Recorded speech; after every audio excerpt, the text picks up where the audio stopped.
exist in my mind, but let's say I don't Yeah. make. And you don't make them, then it's not physical, but it still exists in your mind as an idea. Okay, what about Dragon Ball Z or all these cartoons? Literally exist? I mean, they exist in the way of in a way of video, and in a way of drawings, Imagination, but I and don't they're know. It not depends on what you physical. consider reality. If the mind is also reality as outside of it, then I guess technically everything exists that's in the mind. Yeah, in some way, but not physically. Yeah, no. Yeah, and then even the contradictions, you know, the world began, that exists. Mm, The world didn't begin, that exists. God is mm, Satan, that exists. Satan is God, that exists.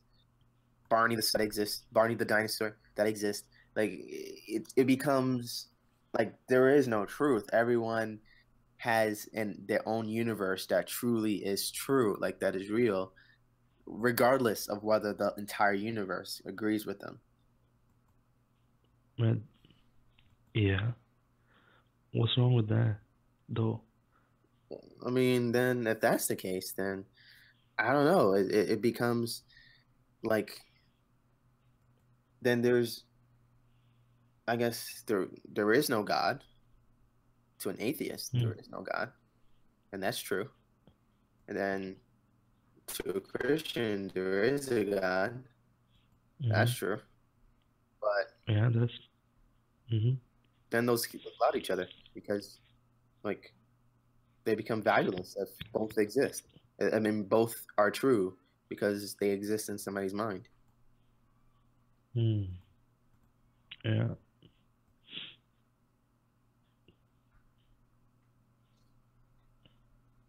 I see that, bro. I see your point.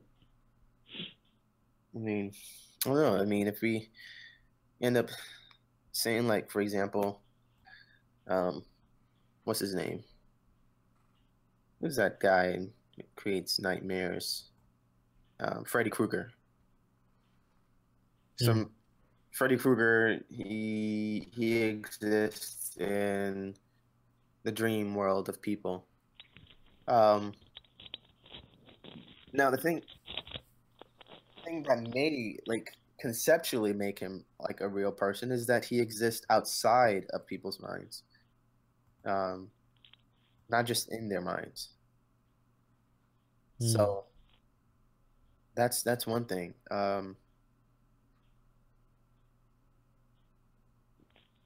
Yeah, I would agree with you when something also not just in your mind, but also it is manifested outside for others to see. Yeah. Yeah. Um, so yeah, So, we have to define what is mm, real to you. so if we existed in God's mind at some point, but He created us at a certain point, then we became physical, right?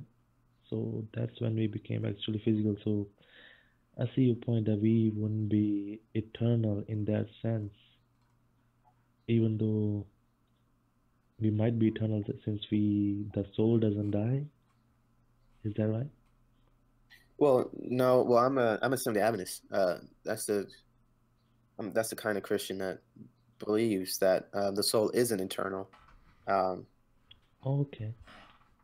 if, that's conditional. So if you believe in Jesus and you believe in God and you do as you're supposed to, then you will have eternal life as long Mhm. as you're with God, which will which is supposed to be forever. So yeah, God will sustain you forever. If you don't believe in God or you don't, follow his path, then God will take away your life. You will suffer in hell for maybe who knows how long, maybe like 1 second or 7 months, who knows. It depends on how many sins you committed. and Mm. eventually you will vanish away into non-existence, because there is no place that you would want to be at. You reject God, so therefore you reject all, because God is everywhere. So there's nowhere you can be except non-existence. But yeah. So that notion that the soul is immortal, Mm-hmm. that does come from, I would say, your perspective, because Christians, they assume that because God's spirit was given to man, that spirit is somewhat eternal, because spiritual things are eternal. Mm. So that's what I would that's what I think it's come from a Platonic mindset. That's that influence. I mean, excuse me. That Platonism influenced Christianity. That's what I meant. Okay. Yeah, I would kind of agree on the sense that if your soul, so what they say is if you don't believe in God or don't follow God, or you're a bad person in some way, you have to be in hell for eternity, which makes your soul eternal, right? So according to you, it kind of makes sense that you don't have to suffer forever in hell, and that's kind of more logical to me as well. So. Well, yeah, I think it's more fair, because you get exactly what you didn't exist for eternity. You suffer for eternity future. Mm. You suffer for the right amount that you committed, the right amount of sins that you committed in, Mm-hmm. I don't know, 80 years, 100 years. But I doubt that you've committed like a million years. And maybe if you're Hitler or like, Stalin is someone who killed and caused suffering for over 6 million, Yeah. 60 million people. Mm-hmm. Yeah, bro. That's why I wouldn't agree with most of the Muslims and most of the Christians who say that you will be suffering in hell forever, for eternity. It's very illogical because some people lead very good lives even though they don't really believe in God or follow Jesus, right? Yeah. So, yeah, that's very illogical to believe that you would have to suffer for that for eternity just for not believing. And even though you didn't do many bad things, and actually you did certain good things, I mean, you will still have to suffer for not believing in God, but like for eternity, it doesn't make sense to me. Yeah. And So. yeah, it doesn't make sense. And it's something what Christians often do. You hear this argument is that, um, when you offend, let's say you say, I don't know, your friend, you Mm-hmm. offended your friend. If you offend the judge, oh man, well, you might get 2 years in jail because he's the judge. Now you offend an infinite God, then your offense is infinitely. But that still doesn't make sense, because we see all throughout the Bible is that God, he gets offended, but he's not offended forever. He gets over it, because your sin doesn't like cause pain forever. So Mm. yeah, And I thought he was a loving God. yeah, and that's why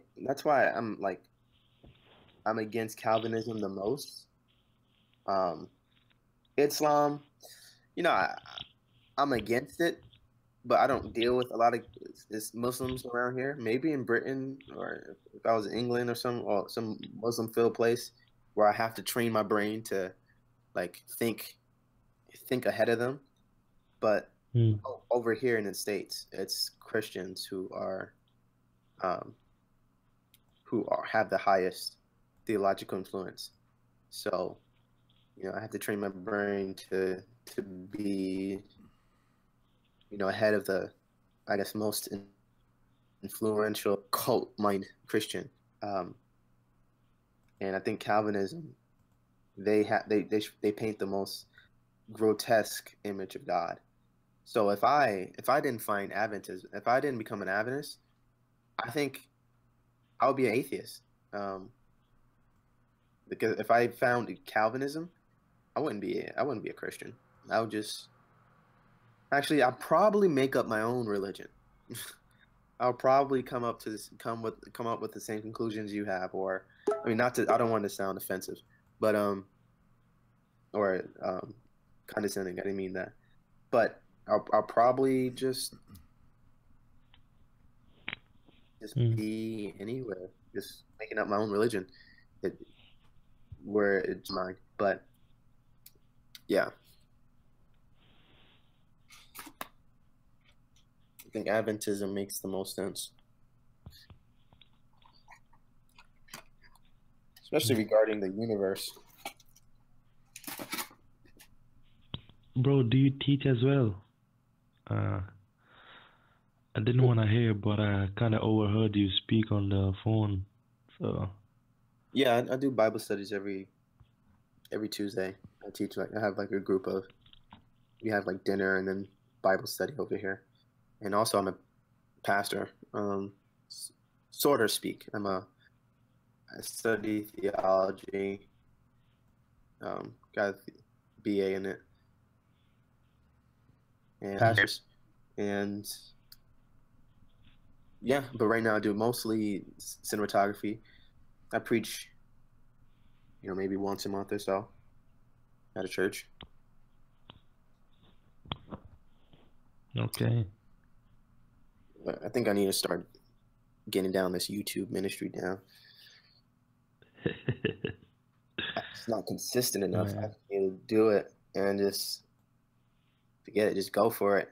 Because I think the good thing about me is that I think I have some ideas that I'm willing to say that I think a lot of people secretly believes, but aren't brave enough to say it. And I could be controversial, but I'm not too controversial, actually. I wouldn't go around talking about porn or go around talking about, answering questions whether it's okay to give a blowjob to your husband. I wouldn't say those things. But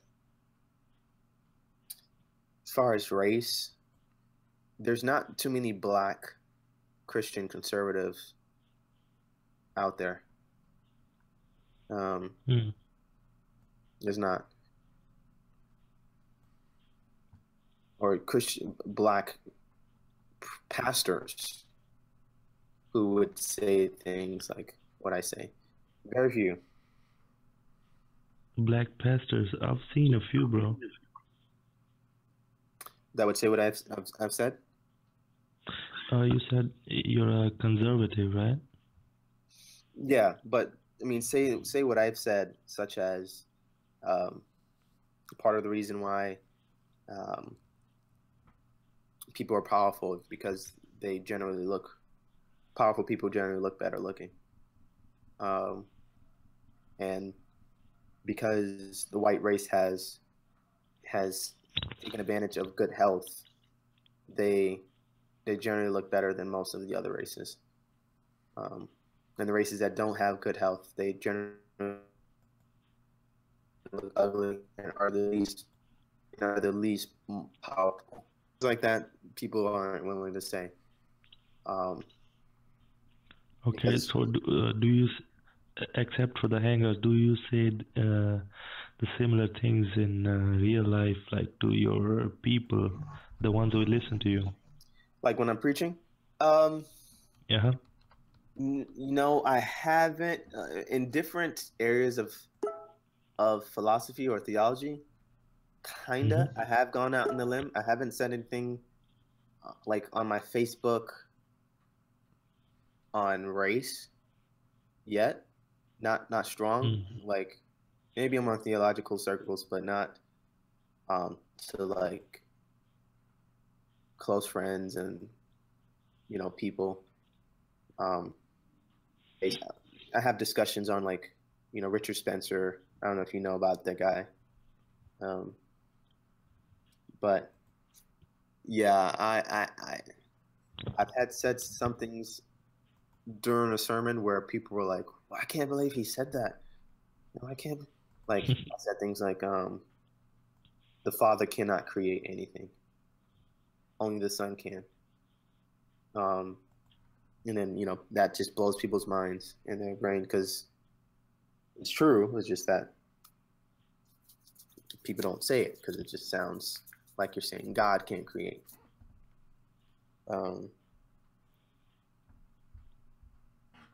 I've said things about timelessness. Mm-hmm. You mean what?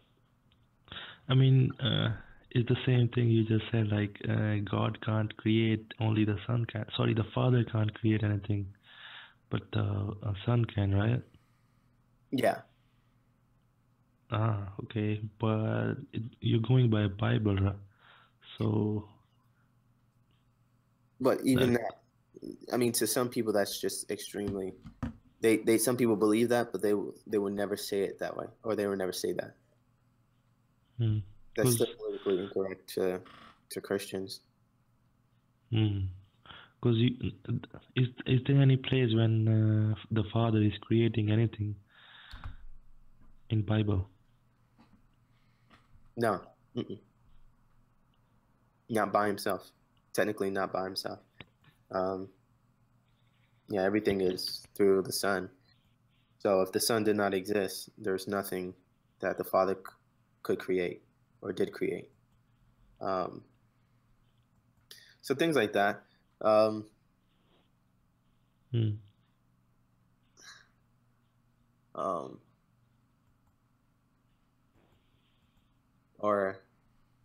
I've said things like, or my view about God being omniform.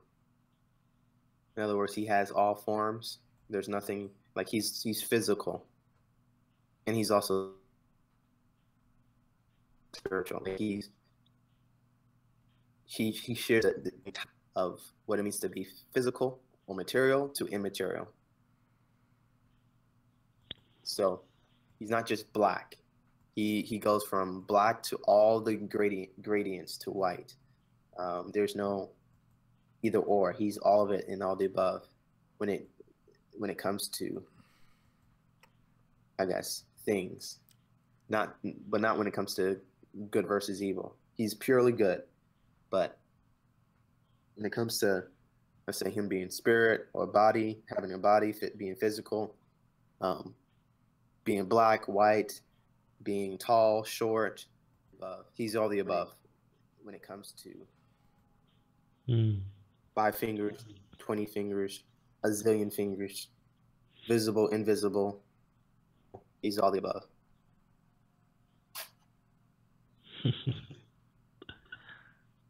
Hi, man.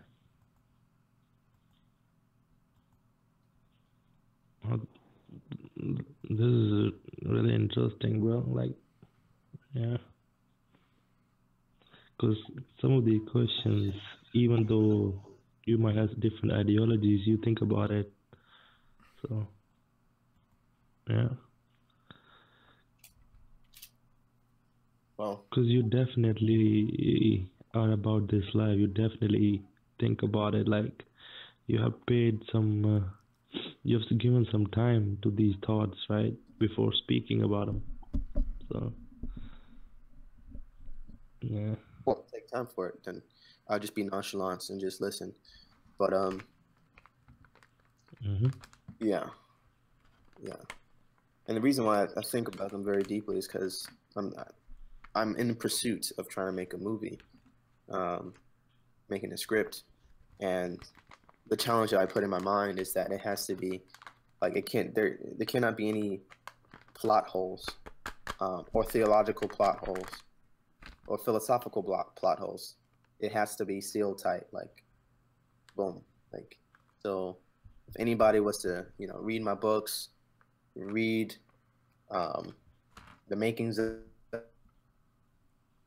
it, the comics, you know, if they were to watch the movie, visions, they can see that it's self-contained, that it explains itself, that it's not, you know, disagreement with the Bible or common sense or reason.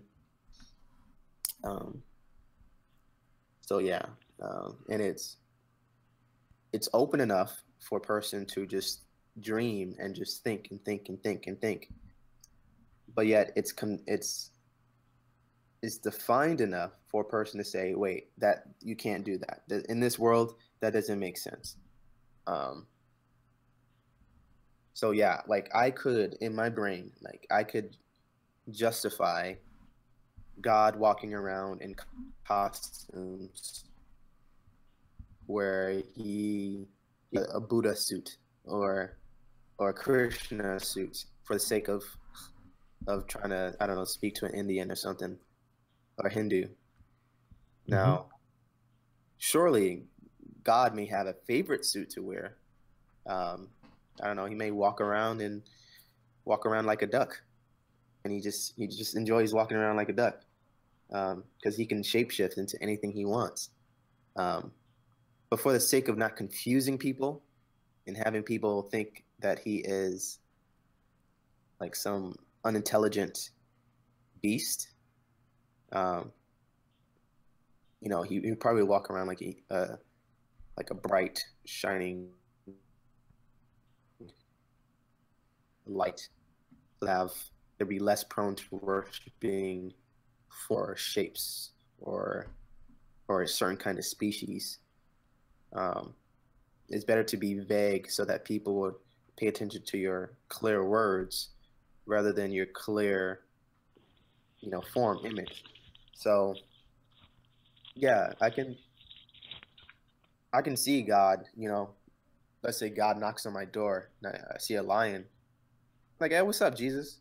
And then he said, oh, not much, you know, and then he shapeshifts into a bat or shapeshifts into I don't know, a chair, or like, I don't know if you've seen Pee Wee Herman. Pee Wee Herman House? No. Okay. Well, Pee Wee Herman, it's a kid show, but you walk into his house and the couch, you know, the couch has a mouth and it's like moving, and then the piano has its own mouth, and the shoes will have its like little mouth, and they be talking to him, and like it's like his whole house is alive. Well, if we were to, you know, literally go into God's kingdom, and go into God's house, you know, we can perhaps go into a very, like a place where everything you touch, everything you're standing on is God himself. It's like you're touching you're walking on the palm of his hands, and he closes his fingers and it shapes into a mansion. And you walk up the steps and you're walking on God, and God can talk to you step by step. You know, you sit on the couch and you're relaxing on God, and God your therapy that whole time. I mean, are you making this up as you go along? As far as what? Yeah, I'm making just as up. far as the whole sort of story, the whole fantasy of the story of my book. Well, of whatever you're talking about, this fantasy god that you're talking about. Well, I'm deducing all this from as far as what God can be from Scripture. Yeah, but you can't rely on Scripture because Scripture is Scripture's unreliable in terms of verifiability and all this kind of stuff. Scripture is really mainly just sort of fiction thrown into, you know, in between a whole bunch of different separate particular historical facts. That's kind of what Scripture is. So to rely on that is to rely on fiction, and your particular story of your definition or interpretation of what your God or what God should be or could be is just yours. It belongs to you and no one else. Well, I don't feel you're not the first to say that. Yeah, I mean, do you want me to trust you? Excuse me? Do you want me to trust you? Do I want you to trust me? Yeah. With what? With your statement about what you said about the Bible.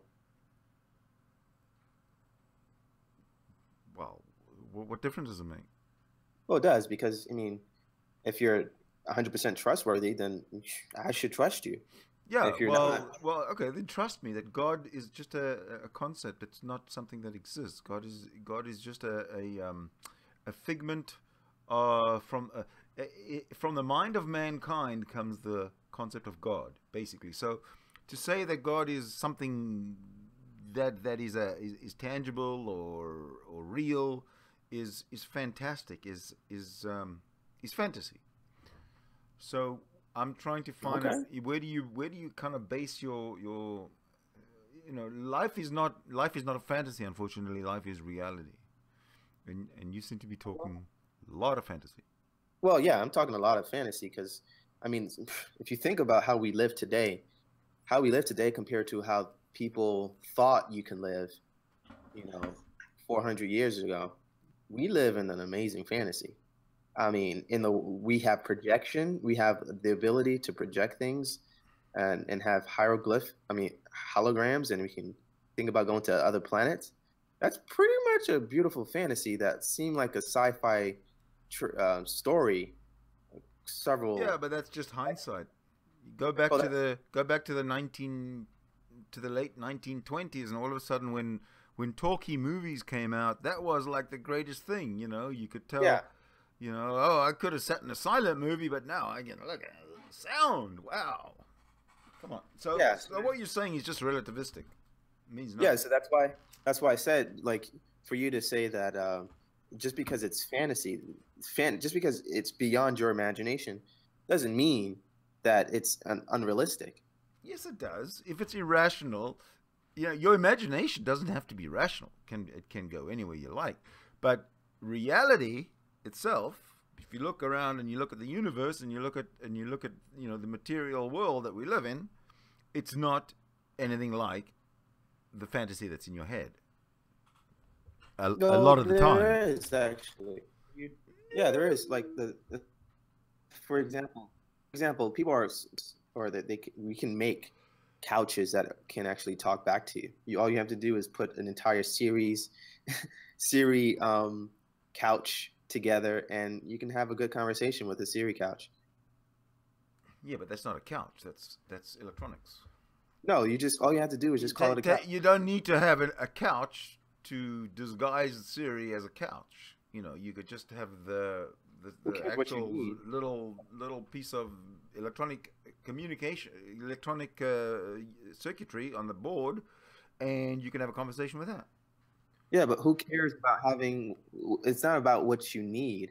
It's about what's there. Like we don't need cars. We can walk around, but we want them. If I wanted a couch that can talk to me, then hey, that's highly possible. No, it's not.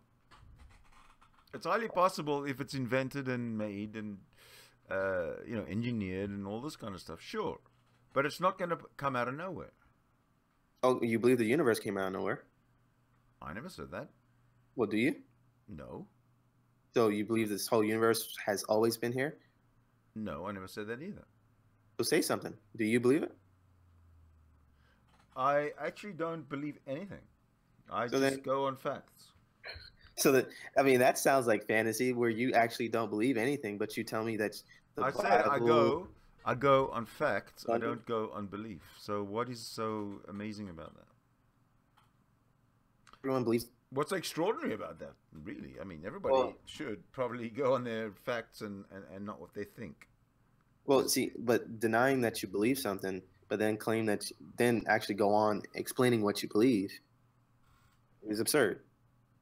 Explain to me what we're talking about. Well, you were just talking about how my idea about God is, you know, fantasy, and therefore, and then also the fact that it came from the Bible. I mean, because exactly, it's not your idea about God; it's somebody else's idea about God. Well, yeah, sure. I mean, I believe Somebody wrote the Bible, or whatever. The Bible was written by someone or some or a group, whatever, and you read it and you said, "Hey, there's God." You never came up with the idea yourself. That's okay. I don't have to come up with an idea for me to actually believe it. Do you? I mean, do you have to? If I'm gonna come up with an idea of God, yes, I'm gonna have to actually see God, know 100% that that's. See, right now I can tell you 100% that there is no God, zero God, 0% that there's a God, 100% that there is no God. But if I was reversed and I knew 100% that there is a God, that means that I would have to have been convinced in some material way, whether it's, you know, in my own head, whether hallucination or whatever it is. I will have had to have been convinced. Now, you seem to be in the 100% percentile, or the 100% group. Now, how have you come to your 100% absolute conclusion? Well, I don't have 100%. I mean, I don't know the exact percent, but the rest of the place where I have doubt, that's where I have faith. So it's possible that there is no God. Yeah, it's highly possible that there is no God. Oh, okay. Then we agree. Well, yeah, but I just believe, I just have faith. Just say that there is no God. You say it's highly possible there is no God, and whatever else you do in your spare time is your own business. Well, we don't agree there. That'd be highly. I mean, it's just like saying that it's highly possible. You say that it's highly possible that there is no God. Yeah. So I'm saying, like, it's just that O.J. Simpson did not kill his wife. That does not mean I agree that O.J. Simpson didn't kill his wife. Are you saying O.J. Simpson is God, or what exactly is your analogy? The comparison is possibility. I don't know. I wasn't there for O.J. Simpson, and nor were you, so I don't see why we even talk about it. If you don't get the point that possibility is not a mission that I believe that this is the case. The possibility that somebody killed somebody else is not the same as the possibility that something exists. Yeah, there is. Like, for example, there's a possibility that there's another person named Justin Wilson out there.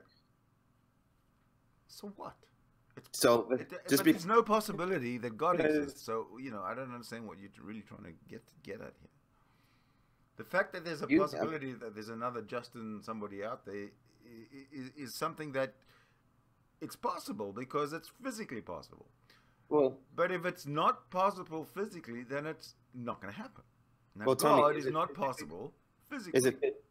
Is it physically possible for a universe to come out of nowhere? No. You believe the universe came from somewhere? Yes. Yes, there was a cause. Yes, okay. I believe there was a material cause. There was a material cause. Okay, what was the original cause? There was no original cause. You said there was a cause. What was... Yeah, everything has a cause, but there was no original cause because existence is like infinite. There's no such thing as non-existence. Okay. Say there was a cause. Well, to every action or to every effect, there is a cause. So yes, there was a cause, and prior to that, there was no cause to a cause before that. But essentially, the idea of existence is infinite. It's not something that cannot be. So there's nothing to talk about. Wait, how did you come to that conclusion? Same conclusion you came to. How? Existence is infinite, right? Well, how did you get that? Well, existence is infinite, yes or no? Well, I mean, I know future is infinite. I don't believe in the past was infinite. Well, that's because you haven't thought about it. But if the future is infinite, then obviously the past is infinite. Well, then how do we that's how infinity works. There is no beginning and there is no end. That's infinity. Well, see. You see, that's it. No, that's how infinity works. Do you understand that? No, that's not how infinity works. That's exactly how infinity works. Okay, so then how long have you existed? since I was born, I guess. As a conscious being since I was born. As far as what I'm made out of molecular wise, some parts of me for billions and billions of years, I don't know. But a long time, a very long time. Okay, but there's a point when you move forward, right? You have a beginning. We've already discussed that. You already asked me. That was the very first question you asked me. Okay, so then this is the thing. Like, if you believe that there's do you only have one question, or do you have more than one question? Well, of course I have more than one question. Well, then why are you asking me the same question over and over again? Well, did you hear what I'm going to say after this? Yeah, Sure. if there's no beginning, then there's no way for us to arrive to now, because there has to be something that would start everything else. Why does there have to be? Who says that? Who says there has to be? Well, this is law why is it that? has to be. Why is Because that? How can somebody start everything? Because if somebody was there to start everything, there wouldn't be nothing. There'd be something for that somebody to sort of to exist in. So there's never a situation where there's nothing. Like you even just said. You just said that if there's nothing, there's somebody has to start it. But if there's somebody there to start it, that's not nothing. Well, yeah, from my perspective, that something would have to be God himself. But that something is not nothing. Well, yeah, that's what I'm not saying. So when I say that the state of existence is the only possible state, I'm not wrong. Well, no, you're wrong in the sense that nature itself always existed. In some form, yeah, yes. In other words, energy has always existed. Always, always, always. There's never been a time when there was never any energy that exists ever. So okay, so in that framework, that's infinity. Okay, can you define nature? Nature is the physical world. Nature is the physical universe, I guess. Whatever. Nature is material. How's that? Okay. Nature's material.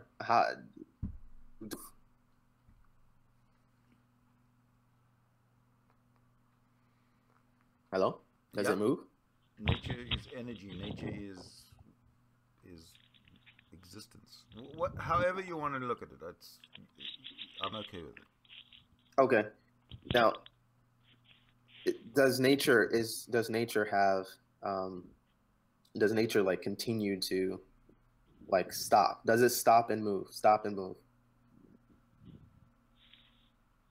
No. There's no death in nature.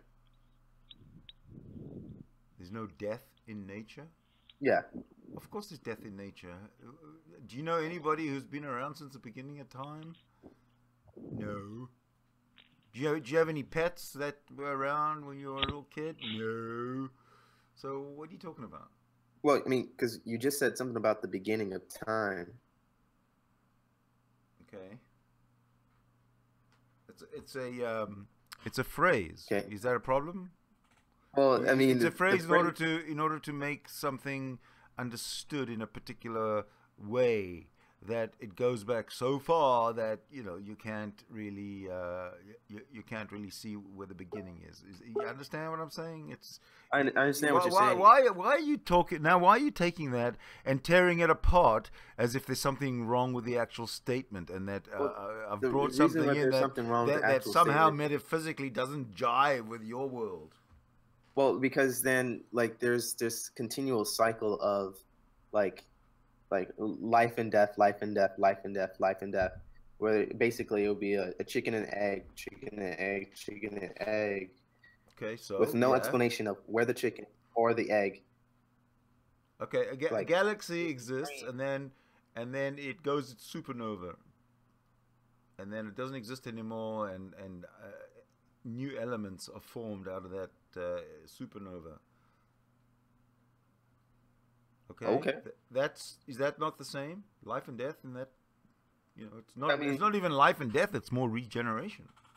I mean, I don't know. As far as what I've seen, and it's just energy.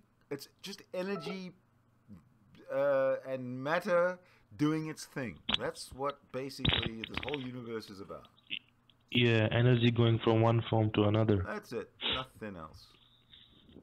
No purpose. sure. No purpose. No, at least no higher purpose other than just to exist. Hmm. I mean, sure. I mean, as far as I've seen or what I've witnessed, you know, everything has a cause, Of course. but you can't. Hmm. But the whole universe has no cause.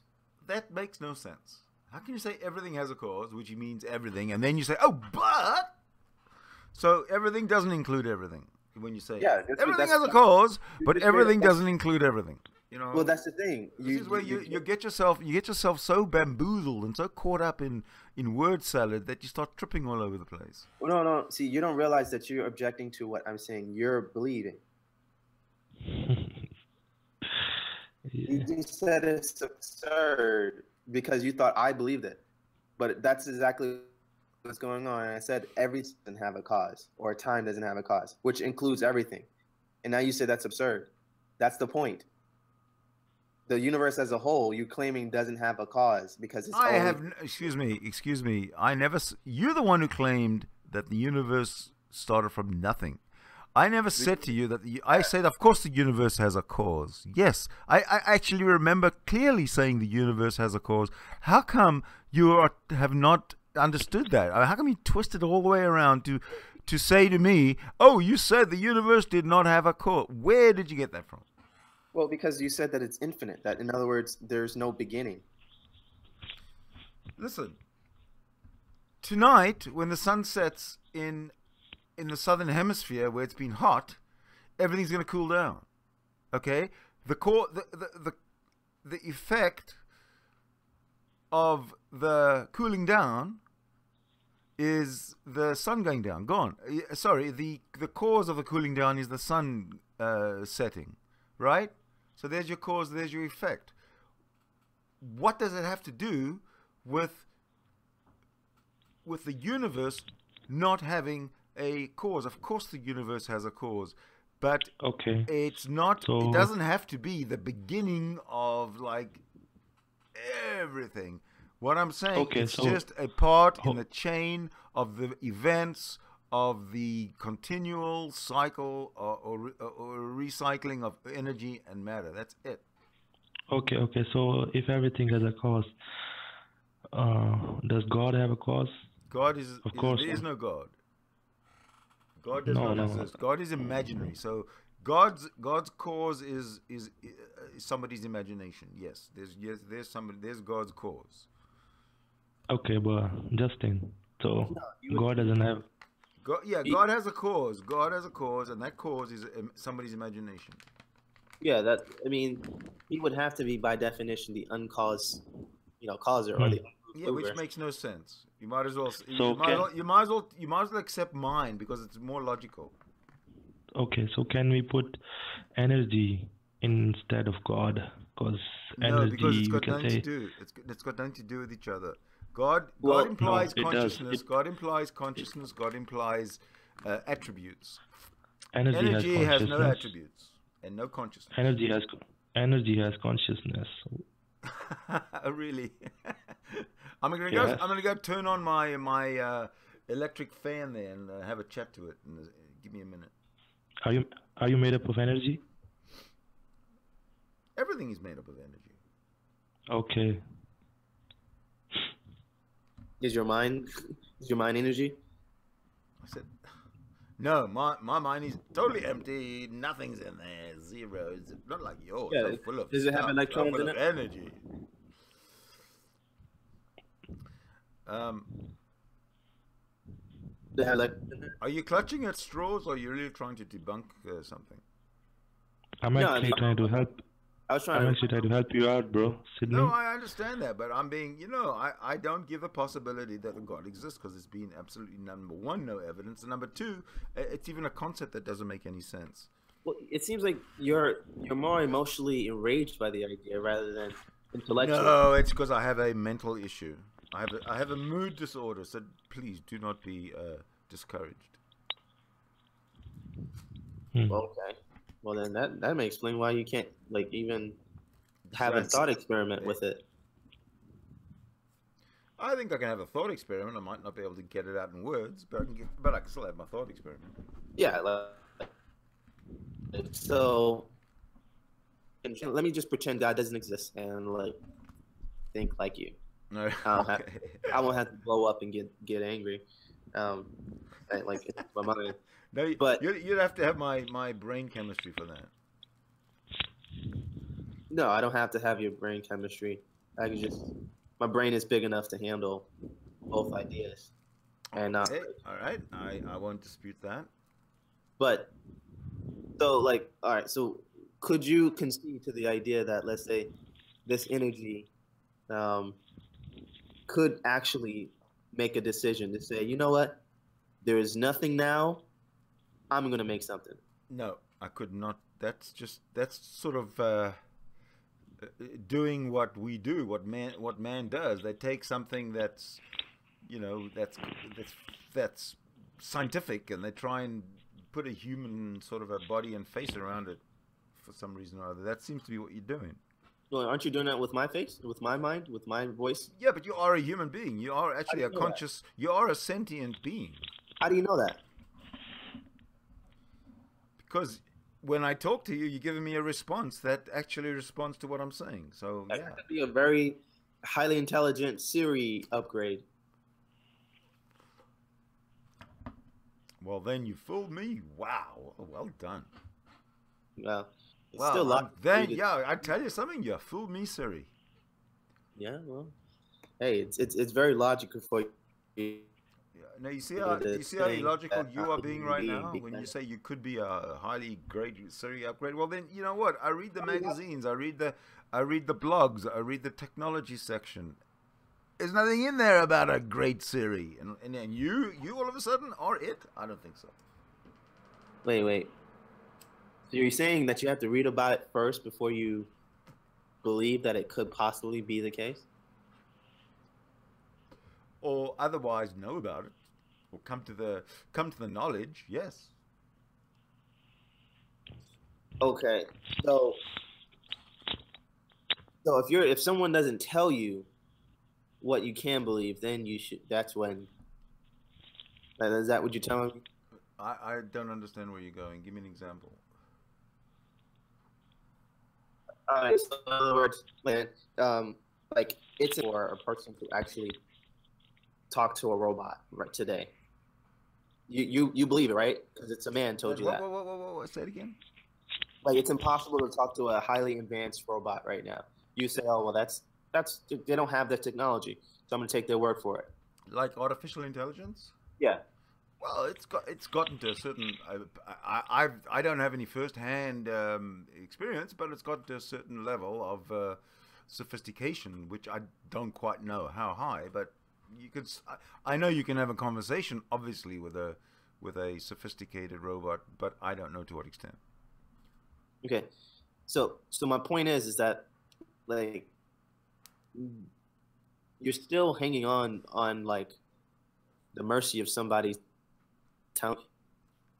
No, I'm not. A robot is something that that is hanging on the mercy of its battery not failing. You don't know that. Oh, really? Yeah, I mean, there's so many. You think a robot's going to keel over from a massive cardiac arrest, a heart attack? I don't think so. No, they can always have a solar powered, I guess, robot, or some, I guess, hydro powered robot, whatever. They can make so many kinds of things, just like how they made so many varieties of car power. Yeah, but I got a Wesson 45, so no robots can, no matter what it's made out of. I'm sorry, I missed that. I have a big ass fucking shotgun, so it doesn't matter what it's made out of. What's that got to do with anything?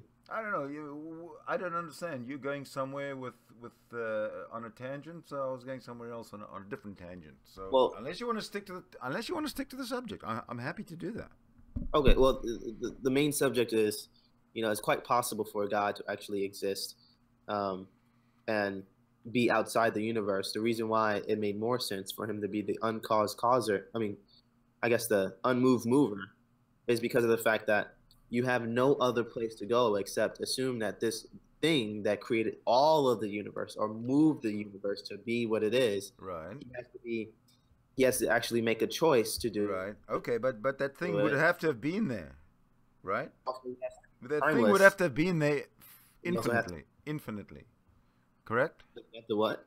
That thing that's making this choice, this God that you're talking about, Yeah. would have had to have been around in an infinite manner. There's no time when there wasn't God. Is that correct, or am I? Yeah, he would have to be timeless. Yeah. Right. Okay. So when I say there's no time when there wasn't energy, you say that's ridiculous. But when you say there's no time when there wasn't God, that somehow makes sense. I'm sorry. I am bamboozled to the max here. Well, see, if you're connecting the energy to nature that has been created or has a beginning or whatever, or it's just going through time, then yeah, like it's because you're still talking about moving in time and also subject to time, but yet created time. This thing would have to be beyond time. So isn't mine a lot more simple? It's just like it's always been there. Don't ask questions. It's all, energy exists. We know it. We've seen it. It's always been there. Accept it. No big deal. It doesn't break any laws. It makes sense. But when you bring in something that doesn't make sense, like this different dimension, higher power, different whatever, it's all hocus pocus. And we've got to, as a community, as a society, as a global village, we've got to get through this. We've got to get by that. We've got to get past it. We've got to move on. But you're saying energy isn't conscious. Energy is not conscious. No. So that's where I would disagree. Well, how is a hydrogen atom conscious in any way? Let's break down the hydrogen atom. It's got a nucleus. It's got a electron, a proton and an electron, and the electron spinning around the nucleus. Now, where's the consciousness? Well, I can't talk about that. I haven't seen it. But how about water?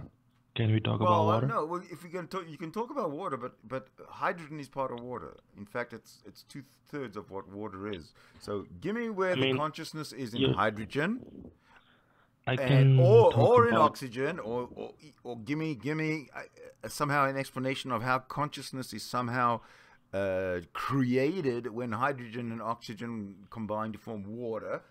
Whatever. Just give me something that makes sense. I never said it was created. I never said that. When you take two parts of hydrogen and you combine it with one part of oxygen, you get water. You don't have to say it. It happens. That's called science. There's no disputing that. Okay, I never disputed that. I'm just saying to break it down to molecules, because I haven't seen them. Yeah. I can talk about simply water. But water is molecules. Water is you and I are molecules. We're more than, I don't know, more than 50s, maybe 80 or 70% water ourselves. So we are. Where's the consciousness in water? Where's the consciousness in the components of water, or how do the components of water how does consciousness arise out of the components of water? However way, please explain me. Okay, so you can take some water and apply some heat to it, and that water will evaporate. There you go. Excuse me. You don't understand science very well. It doesn't evaporate. What happens is the molecules are excited of the water. They get excited, and then they don't stick together the same way because they get excited, and then they become steam. right? The steam rises out of the boiling water, and it cools down. Okay, and it evaporates it doesn't evaporate and disappear. It evaporates into something like very fine mist or something that you can't even see. So when you say you boil water and it evaporates, that's not quite the story. Yeah, That's still not. That's still. Hold on a second. And the way I explained it, there's no consciousness in that explanation, and neither was the one in yours. Okay, you explain it in much more detail than me. I know, but I'm trying to get the consciousness out of it. I'm trying to find out where is the consciousness.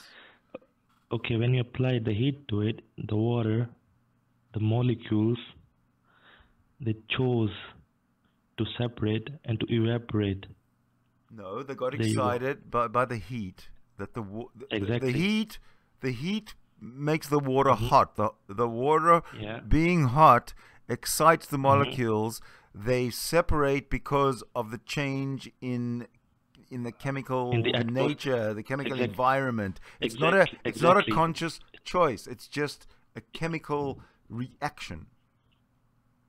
Well, that's how I'm trying to define the consciousness. But you can't define consciousness as something, as a chemical reaction that has no thinking or that has no sentient. It's just a, it is. But a rock doesn't have consciousness. See, that's the thing. I'm not saying that that's the level that we are at. I'm just saying that's the level that the water is at. Well, if you want to insist that water has consciousness, we're gonna have to agree to disagree, because I cannot get my head around that. I'm sorry. Unless you can. The whole point was that everything is made of energy, and energy has consciousness, but everything has different levels of consciousness. So we have different levels of consciousness than animals, and same thing with water. No, that's not. Animals are made up of water, the same as we are. So I know. How can you say that? Yeah, that's what I'm trying to say, that they are at a different level of consciousness than us. No, we're at a different level of consciousness to them. Yeah, that's what I'm saying, bro. It's the same thing. There's no this one's better than that one. It is, bro. We are at a higher level than them. Of course. Back it up. If you're going to say something, then back it up. You said stuff like water has consciousness because boiling water turns to steam, evaporates consciousness, but that doesn't connect. That doesn't explain it. It's like saying boiling water becomes steam, evaporates, oil slick in the and when the Indian temperature is again according to its natural surrounding, it cools down and it becomes the same state it was in.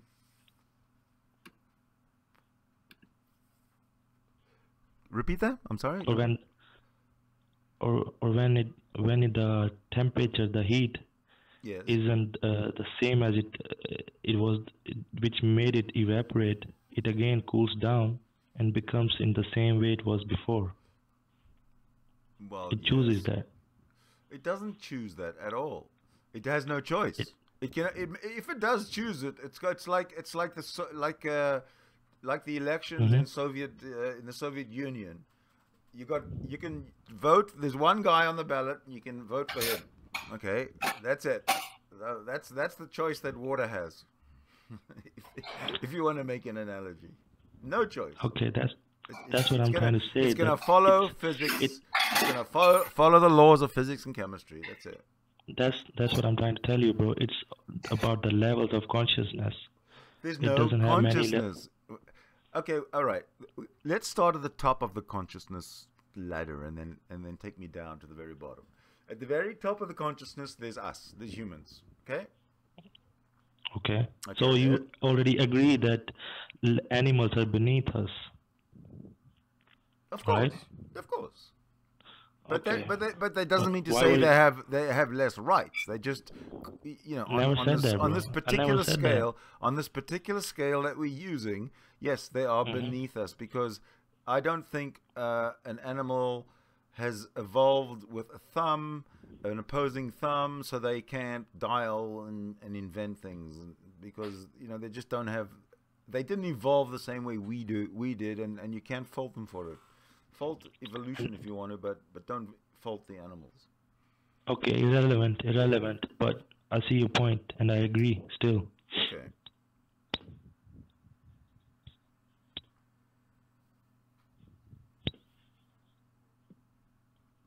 I'm still waiting for consciousness to emerge out of water. Man, I just showed you, man. No, you. Okay, is the consciousness in the heat that boils the water, or what? I don't understand. Where is this coming from? The flame is the consciousness in the flame that is exciting the water molecules. Both have a consciousness. Yes. All right, let me ask you another question then. What does not have consciousness? What does not have consciousness? Nothing. And there's no such thing as nothing, so. All right, so your argument just falls apart. Your whole argument falls apart there, because if consciousness is everything in everywhere, in you and me, in my in my coffee cup, in whatever, in my remote control, in my dog's toenail, then it makes your whole argument very, very, very, very, very weak. Okay.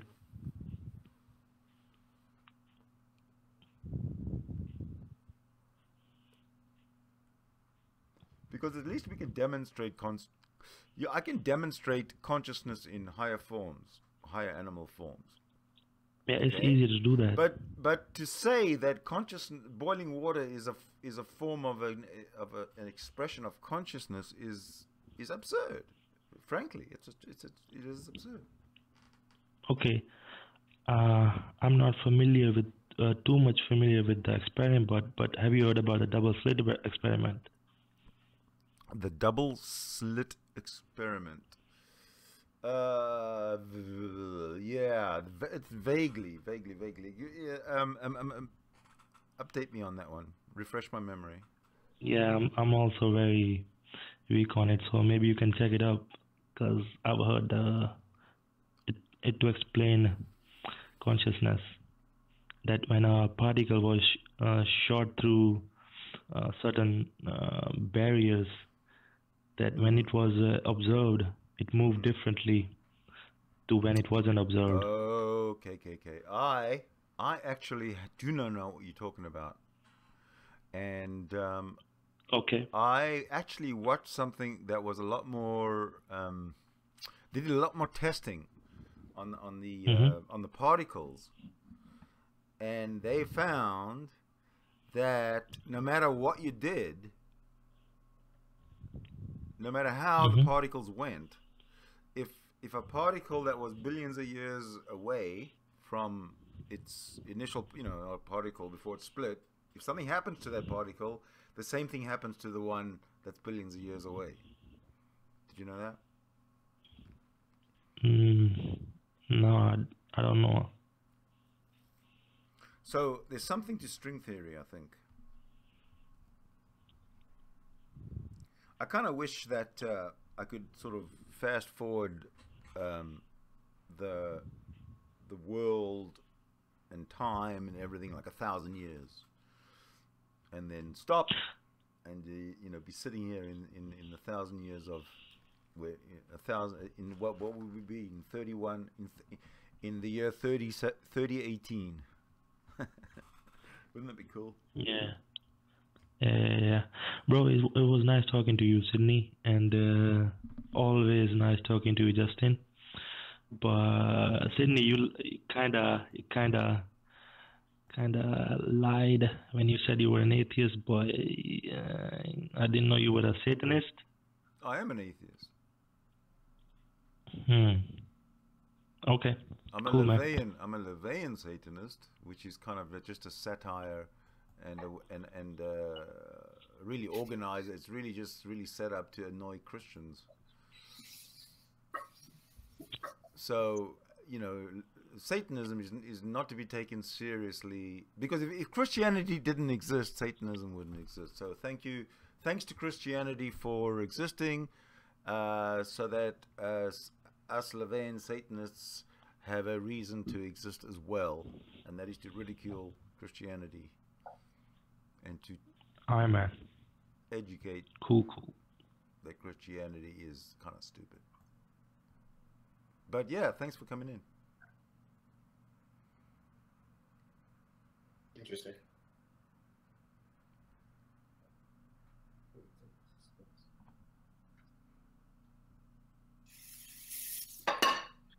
All right, bro. Yeah, I would like to talk more, but I gotta clean up this kitchen. No, it's fine. No, it was a good hour of banter. It was a good hour of banter. It was nice. Thank you. Sure. Anytime. So I'll talk to you sometime. Yeah, we'll catch you next time.